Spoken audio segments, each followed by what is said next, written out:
Nothing's permanent. I mean, I suffer from severe toxic stress. And that was one of the big reasons why I started, I had a learning disability. My focus in life was way off. I was afraid. I was afraid of everything. And when you have that kind of foundation growing up, and that's where you start life at, is being abused and also working all night at a skating rink, not going to school, and you have a guy who's an alcoholic, and the second he got drunk, he got mad. And so our house lived in fear. Yeah. And the one thing that you can't ever get out of a kid's mind is your mom's mind, like your mom's face. The terror. Of your mom's face. Worst. So, I didn't care about my brother. I didn't care about me. But I saw this woman go from Mary Poppins, the sweetest person on the planet Earth. And when you see your mom start to transform to a shell, to a person whose face becomes stoic, a person who has no emotion, and that changes a kid. Yeah. And when you're young and you have to grow up so fast, so by 8 years old, my mind was of us 40-year-olds at 8. My family, like, life came at me, and it makes your brain, you're not outside playing with kids. You're trying to avoid getting beat. Yeah. You're avoiding all these things. Yeah. So, but when I started getting these emails from people saying, hey, you know what? You changed my life.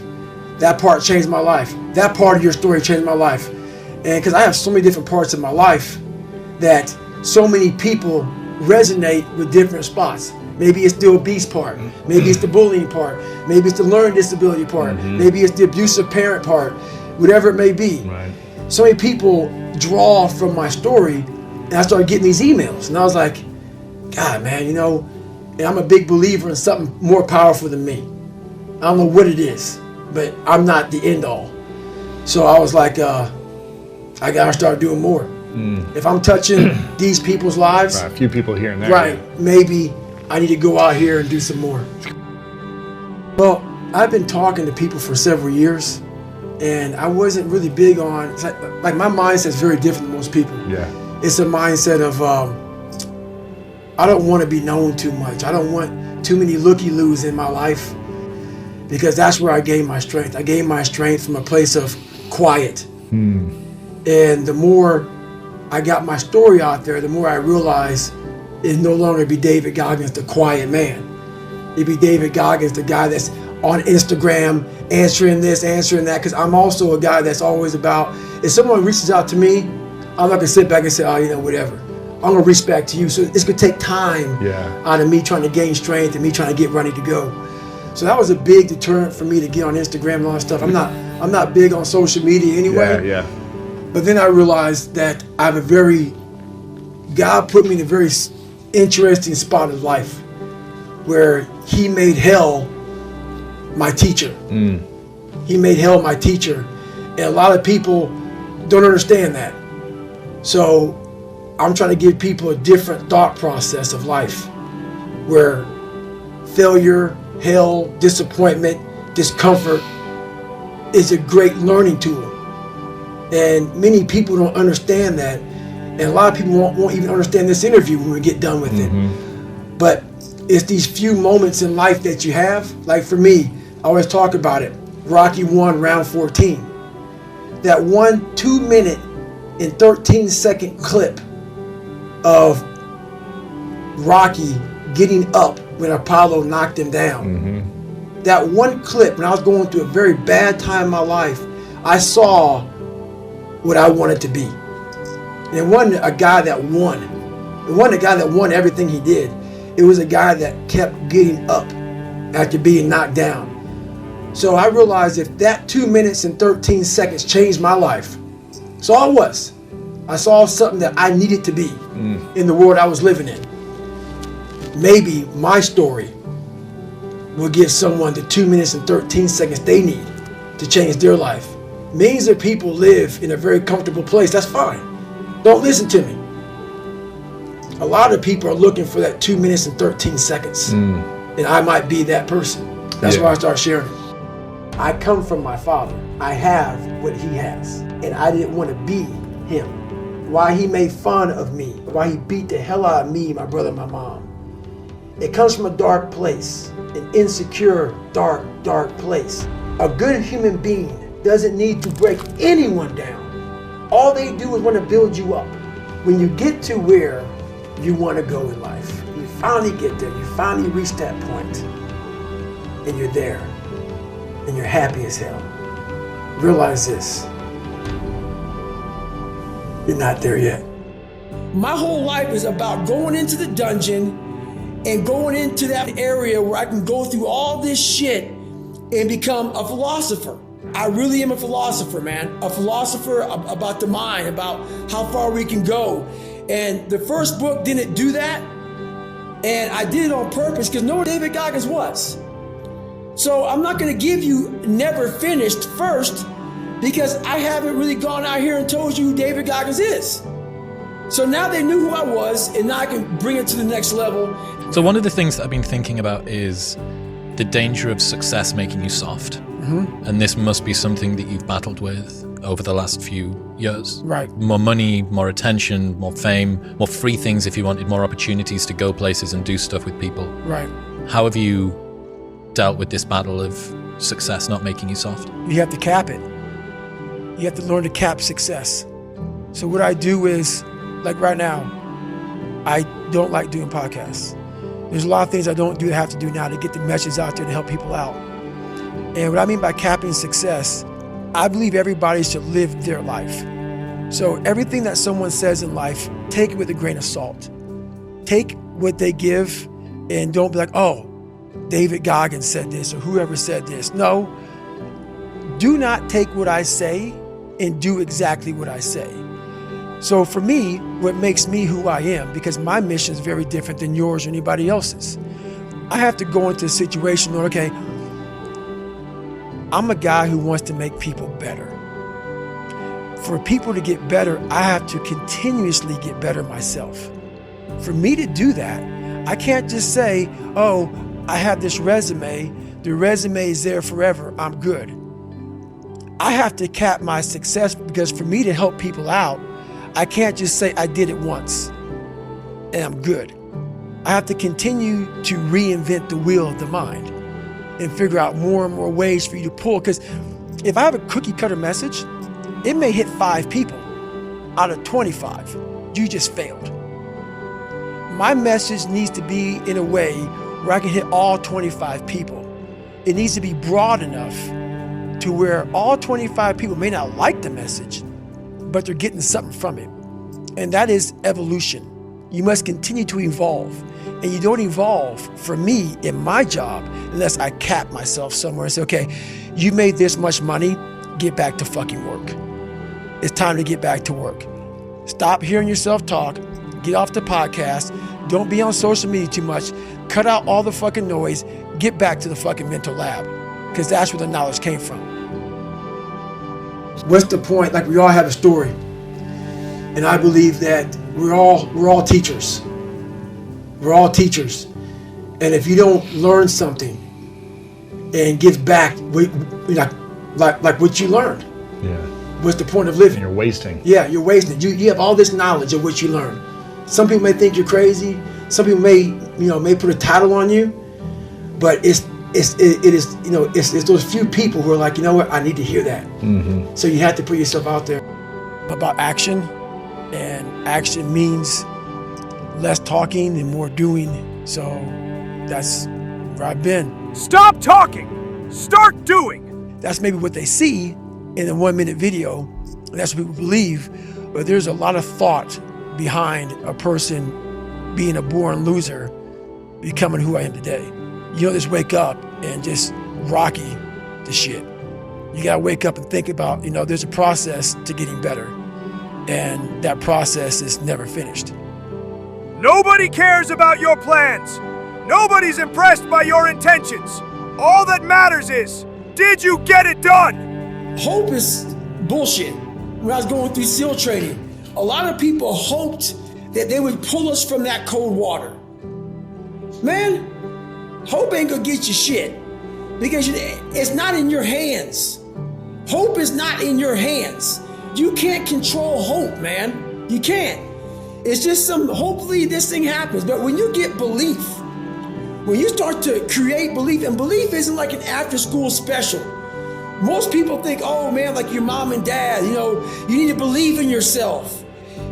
Sesame Street, when I was growing up and shit, you need to believe in yourself. That's not the belief I'm talking about. It's the belief that you harness through hard work and dedication.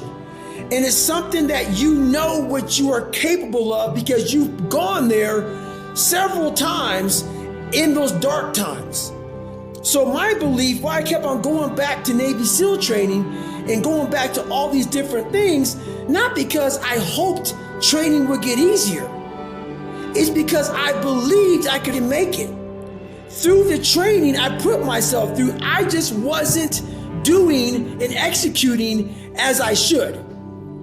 And I knew that. It was all on me. So then when I put that belief into work and that hard work came to fruition, everything happened for me.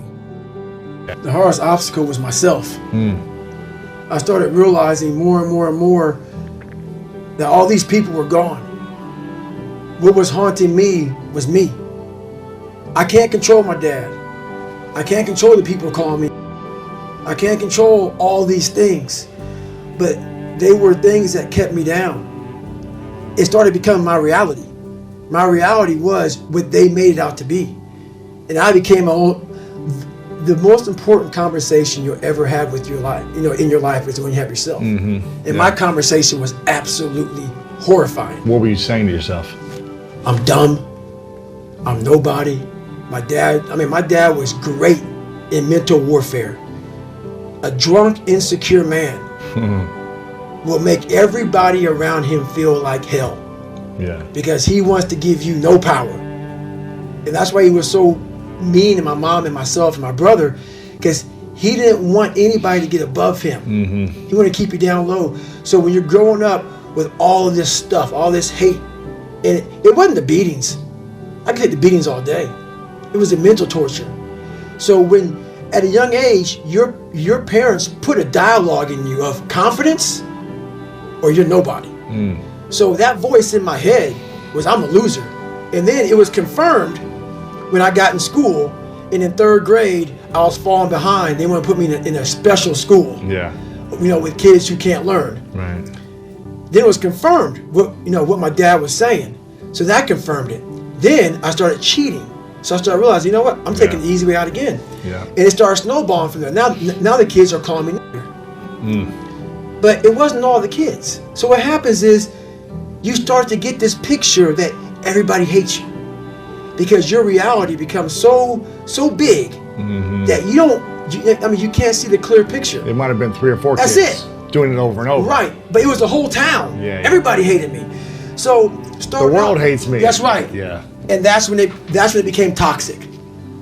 And that is where I became my worst enemy. So I didn't want to bother her. The last thing on her mind. Yeah. She's like, I've dealt with this my whole life. Right. I didn't want to bother with anything, man. So I kept everything away from her. So I'm in the car wash trying to scrub this stuff off, and I'm always looking for more.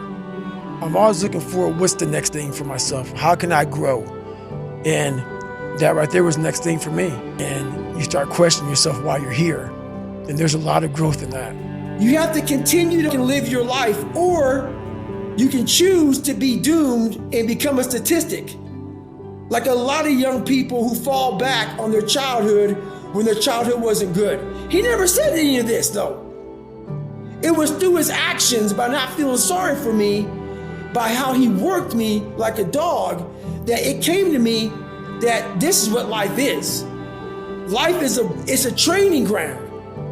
And like going through Buds and Ranger School, very few people make it through. While you may live a long life, it doesn't mean graduated at the top of the class. You just lived a long, boring, despicable life. And that's not what I wanted to do. So Sergeant Jack started me out young, and I had to learn these lessons on my own through the discipline of hard work and cutting the grass and raking the leaves and doing all these things before school and after school. And he just built a mindset in me that I was like, okay, one day I can fall back on this. But I realized that Sergeant Jack taught me something that I'm gonna have to go back to for the rest of my life. That's the reality. You can dream all you want, but if you're not putting in the work every single day, you're just another talker.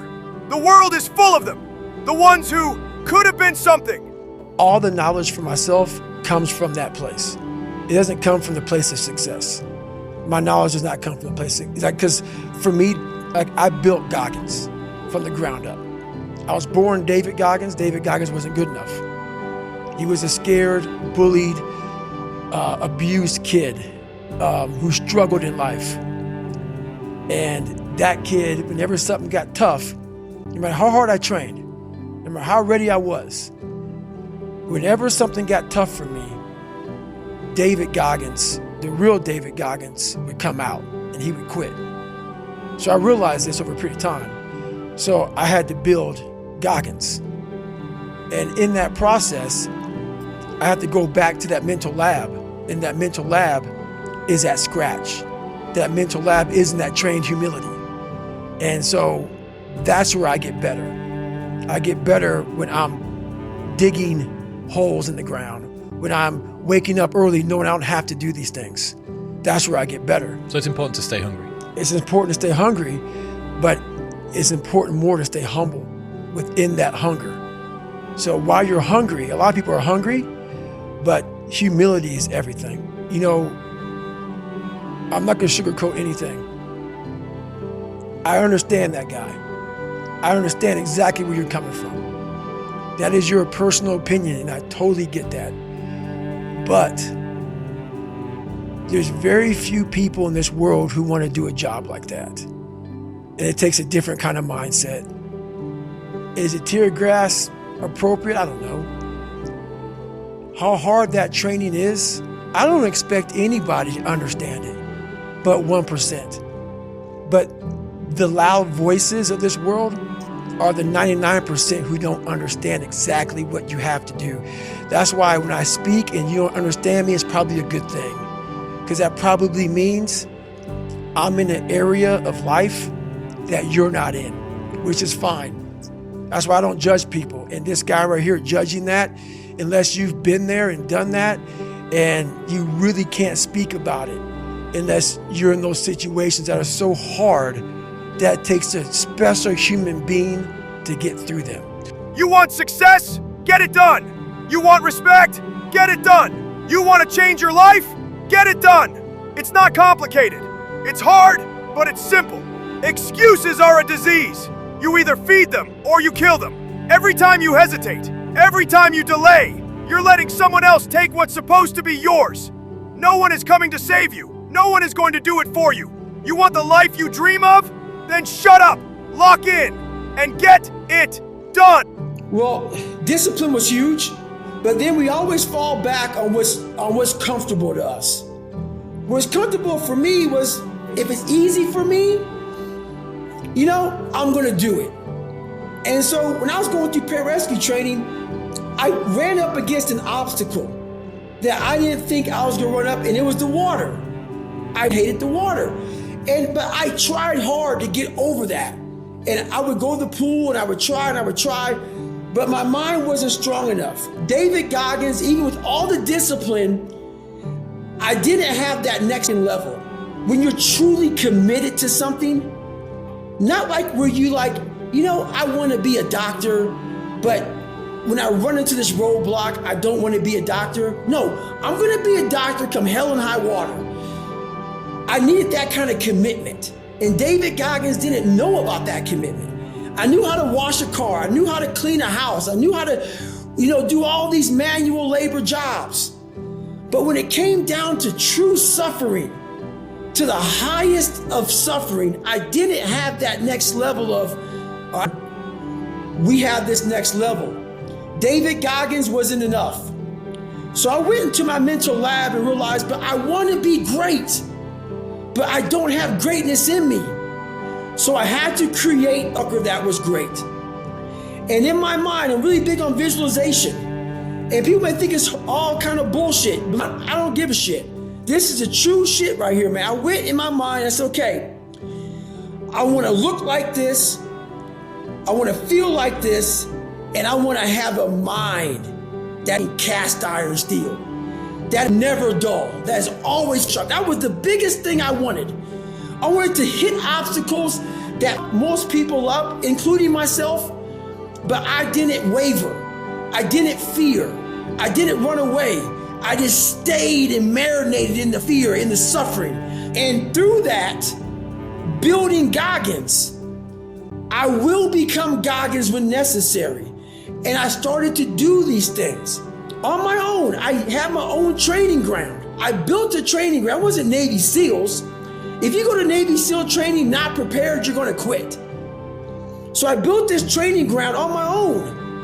And I started doing these horrific things that David Goggins couldn't handle. But Goggins started slowly coming up. I started putting that visualization of the guy I wanted to create. And in that water, when things got hard, and I was training on my own, Goggins would appear. Goggins would appear. When David Goggins would come up, Goggins would smack him down and say, no, we're gonna drag you through this. And that's kind of how it happened over a period of time. This man evolved. Goggins became the guy that can withstand all kind of torture and pain and keep coming after you. And that's where that next step with evolution became. And that's why I don't try to convince people otherwise. I understand that why you're confused. I understand why you say things like that. I'm not saying anything bad about that. I understand it. But also, what you don't understand, what you fail to understand, is the other side, that you need people like that. You need the Elon Musks. You need the David Goggins. You need some of these Navy SEALs, some of these other people. You need those people. And they forget that. And it takes a very, very unique person and unique mind to do some of these jobs that are necessary in this world. But especially when we're thinking about someone going to war. Right. Like, do you want your armed forces to be underprepared for the battlefield because you didn't want to be too mean to them in advance? That's the problem. That's the problem. And that's a problem that I've always had. Is that right there. Is that with even some of the most trained people in the world fall back on that. It's easy to talk about. Like I said, when you go through it once, it's a perishable skill. Hardness, mental hardening, mental toughness, it's a perishable skill. Just because you went through some training once and you got through it, doesn't mean it lasts fucking forever. And that's where most people hated me in my life, because I realized that. You don't just say, oh, I got it, I'm checked off, I'm good for the rest of my life. That's why you have to recall. You recall on fucking everything. And you definitely must recall when it comes to the mind. That is one of the biggest requalifications you must have. And when you're at that level, you gotta recall every fucking day, not once a year. I hadn't run a 100-mile race, and I think it was about 6 years. I had, some heart surgeries. I had maybe some questioning in my mind about, I call it part-time savage.